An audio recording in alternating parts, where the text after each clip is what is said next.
Најбрзиот екзодус што Европа го видела од Втората светска војна. Ова е оценката на Обединетите нации откако бројот на бегалците од Украина достигна 2 милиони. Високиот комесаријат за бегалци направи споредба со војните на Балканот во Босна и Косово, каде се евидентирани 2 до 3 милиони бегалци во период од 8 години. Се проценува дека вториот бран веројатно ќе биде поранлив од првиот, затоа што нема да имаат ресурси и врски.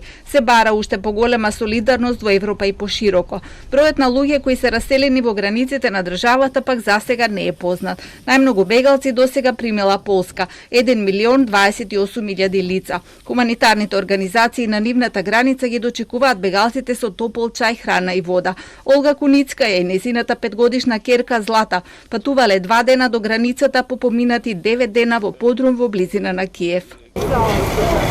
9 днів сиділи в підвалі, це так страшно, коли бахають, коли все дуже страшно. Я не знаю, навіщо нам таке, за що нам таке, дітям нашим і всім. Це дуже важко, що в такі часи, 21 століття, а ми таке оце відчуваємо на собі, що ми повинні просити допомоги за те, що стріляють і бомблять нашу землю. Це дуже важко, коли завіщо? Ми хазяїва на своїй землі, а нас таки занелють просто.